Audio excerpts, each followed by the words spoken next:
Hello, everyone, and welcome to Playspace Podcast. This week's episode is going to be about not being scared of your competition. My name is Yolonda, and I am a former indoor playground owner, now turned indoor Playspace consultant and coach. I own a business called Playspace Solutions. You can find me online. We'll talk about that more at the end of this episode. Hi, and I'm Tammy. I used to be a photographer for 10 years, and now I own a play space in Sacramento, California, and it is called Imagine Play. So let's get to it, huh, Yolanda? So Let's do today, it. today I feel like we're talking about a topic that any business can relate to. Totally. Being scared of your competition, and I feel like play spaces in particular are particularly kind of tiptoeing around this subject because we are so kind of taboo, newer. right? Yeah, we are kind of newer, and any play space that opens near us, we're just like, no, can't happen. Totally. So I've And I had think you and I have talked about this quite a bit since we've known one another, because I think I've always told you that you are in a way healthier mindset and space than I was when I was at the point that you were at when I was a play space owner. I am guilty of being that person that was totally scared of my competition in the beginning, and I had straight up an attitude with people when they would open places, and some of the things that they were doing in their place would be similar to what I was doing. But then as time went on, I got over it because, you know, why would somebody recreate the wheel, right? Right, yeah. So what I was explaining to Yolanda was that I was in photography for 10 years, like I just explained, and photography is such a saturated market. You can throw a stone and there will be a photographer over there. So there was no room really to be mad at somebody else for what they were doing. So I just learned over time that what you need to do is set yourself apart. And that's kind of what we're going to talk about. On my first note, I put that you shouldn't look at your competition as the enemy. You should look at them as people that you can collaborate with, or people that can help your business in the long run. Truly, that's so true. So one of the things that I always tried to do as I got better with accepting that, my competition wasn't my enemy, was that I would contact my competition and say, hey, welcome to the industry. If you have any questions about anything, please feel free to give me a call. Also, if we could collaborate on something, I would say, let me know if you have any ideas on how we could collaborate, and let's help one another grow. So I think it's really important to look at your competition as not as really as your competition, but as people, as your colleagues that you work with, because as we both know, being an indoor play space owner can become really lonely. You are the person that is in charge of everything at your space. Even if you have a manager, you're still the person kind of making all the decisions. And hey, it's your business, so you want it to go the way you want it to go. So I think it's really nice that you can have other indoor play space owners that you could reach out to and say, hey, I'm going through this. What are you going through? Especially if they're in the same market that you're in. I know sometimes when a place is like 5 miles away or just down the road or in the same city, it gets a little icky within people sometimes. But I think it's nice to have someone that can say, you're seeing these trends in your space, I'm seeing these trends here, so you guys can kind of compare notes. I think it's a really great thing to be able to have.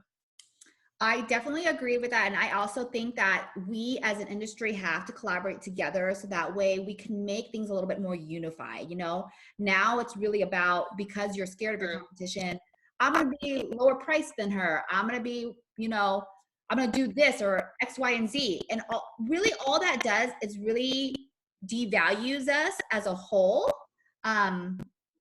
So you have to think about those things. And I was telling Yolanda that I actually partner with another place, and she's only like an hour away from me. And we share all the time about what events, are popular, and we share costumes and all these other things, so it definitely can be very helpful to have somebody kind of there to like bounce ideas off of.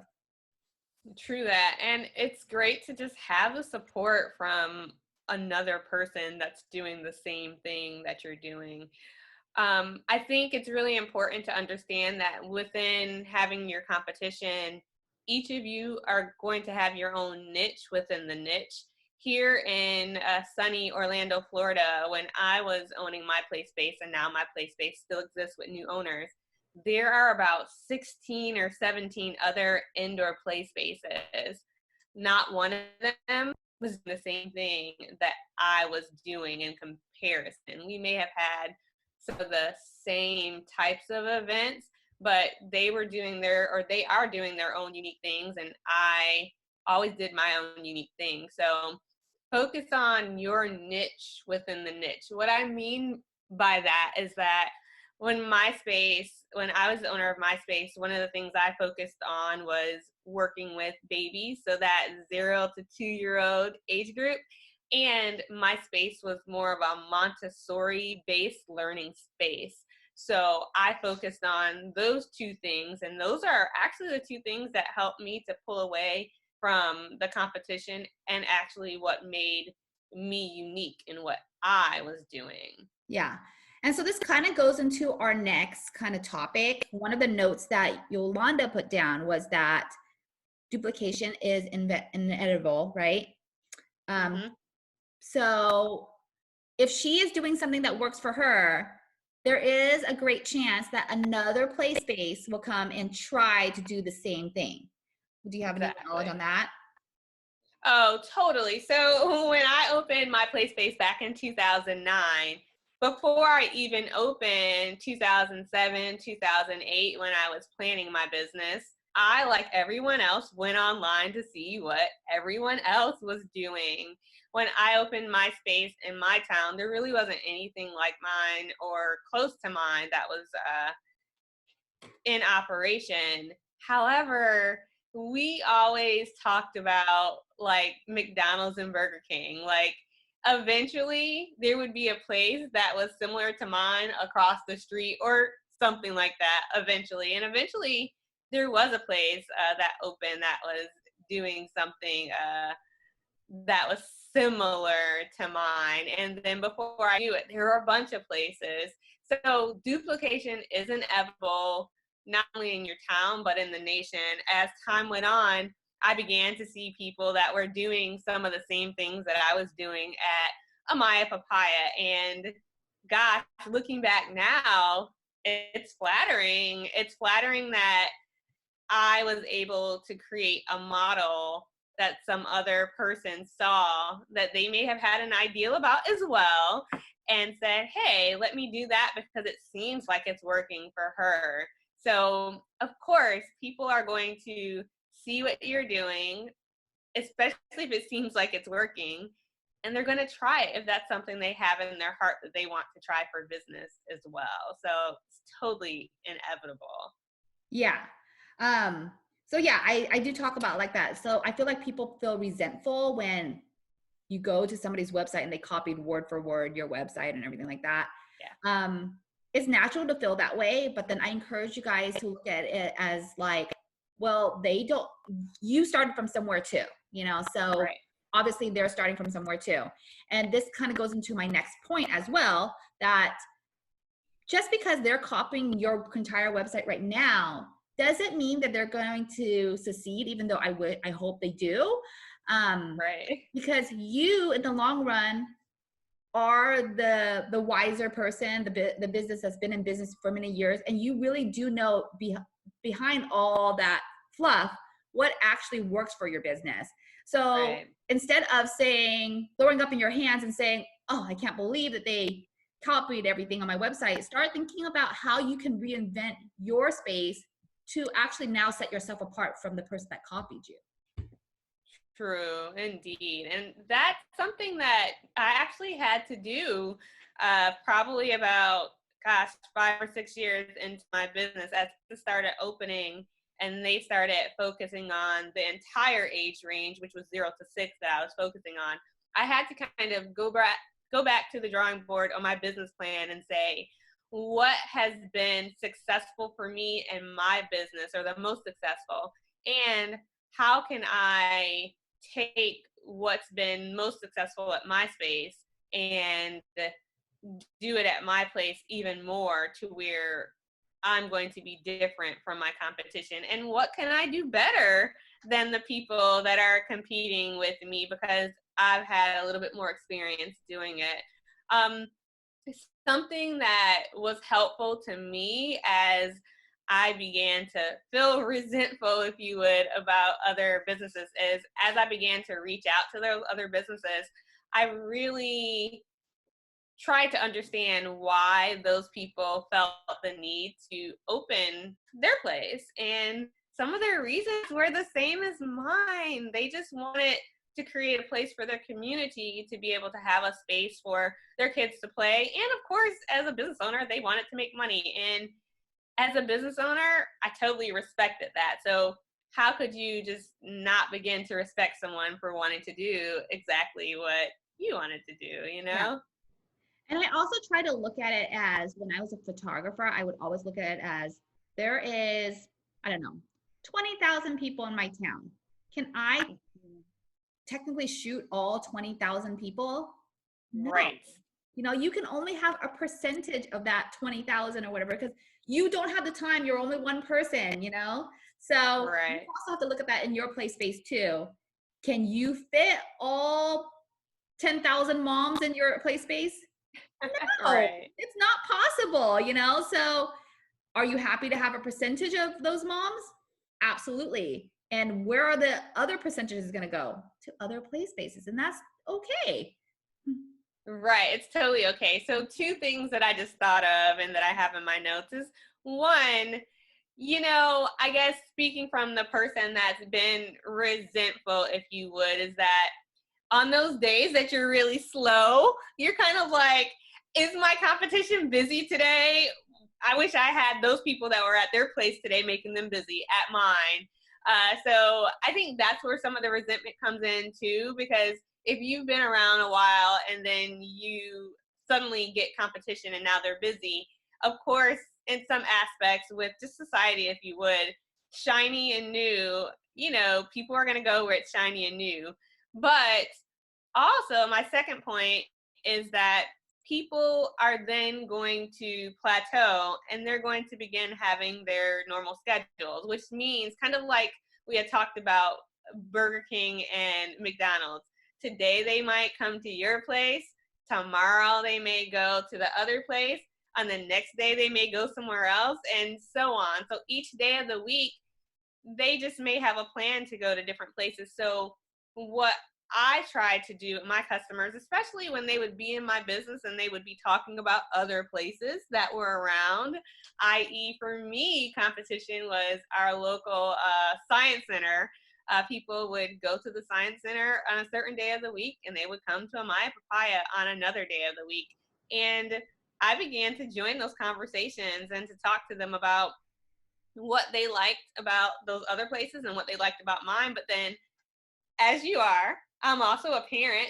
So, of course, I wasn't just taking my daughter to my place. I was frequenting some of those places that they were going to as well. Yeah. So, I joined the conversation with them as a mom Yeah. to talk about all the other cool things that were going on around town that were maybe competitors with me. But you have to kind of take a step back from yourself as the place-based owner or the business owner and look at it from a perspective of being a customer, I think. And then Yeah. you might understand it a little bit better. And to all those people that are kind of newer and I'm just going to be truthful. I don't really want my members coming more than once a week. Even though sometimes they do, but Right. Yeah, those members sometimes can wear on you when they're Yeah. And gosh, you bring up an interesting point. I loved my members when they would come to my papaya, but I think as a parent, sometimes as a parent, we don't even understand that sometimes our kids will get bored with a situation. So sometimes my members would come in daily and I started seeing their kids, do things that may have been inappropriate in my space, and it could have been just because they were there kind of often, and variety may have broken the monotony for that child. So in some cases for me, I did mention other places for my customers. And oh gosh, it brings up a thought for me too. That's not even in my notes. So eventually, as I began being really comfortable at my competition and really began supporting them, I even began having what I called field trips, or not so campy camp field trips in the summers, where I would almost chaperone a group of parents and kids to other play spaces to go visit them. So here I was with my Papaya shirt on, and all of my little My Papaya customers frequenting these other places that were around town. So I just think it's healthy as well, because it not only shows that other play space owner a healthy mindset in competition, but it also sets the tone for your community as well, to understand that it's okay to support more than one person or one You'll business. find that most parents will support more than one person. And you also have to remember too, we are trying to target a specific parent. Right. Our play space is a luxury business, So in a way, I feel like sometimes we think as business owners, we think backwards. Let's reduce our pricing so we can capture the community of, struggling moms or whatever. But you are trying to capture the community that can afford multiple memberships and things like that. So just try to remember that when you are, trying to do your pricing, do your packages and things like that. That probably is a conversation for another podcast, but yeah. Oh yeah, I think I saw you post recently on one of your fun TikToks. Sometimes everyone's not your customer. Mm-hmm.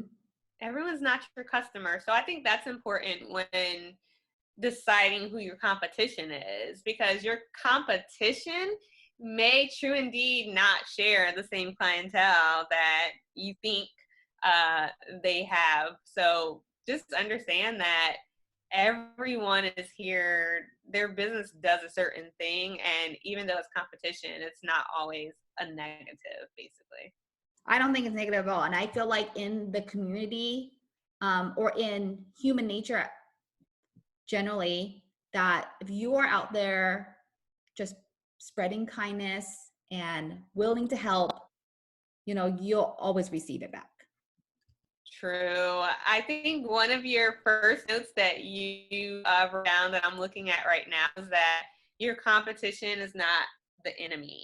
So before we get off of this podcast, I want to reiterate that, and also kind of be the other voice too for those people that are listening today, and saying that sometimes, true, your competition may indeed act like they are the enemy. You may have some competitors within your own city or within the nation, or people that you feel like are duplicating you even outside of your nation.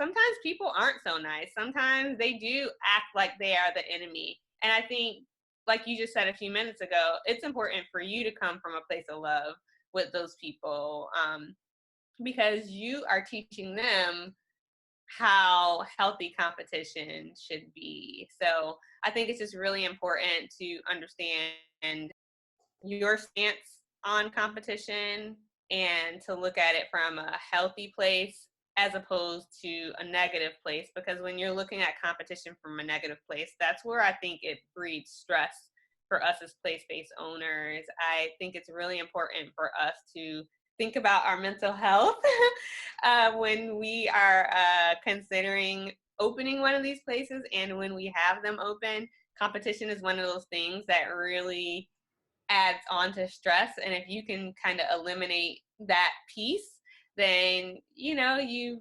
definitely helped yourself by not dealing with as much stress as you could be dealing with as a play space owner. Definitely. I definitely agree with that. So I feel like we hit most of our notes, which is great. Totally.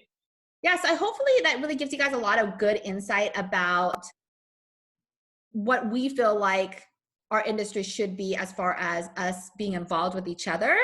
Um, is there anything that you wanted to add before we end this? I think the good way to end it before you and I close out is, guys, one of the things that I always say is remember the importance of play.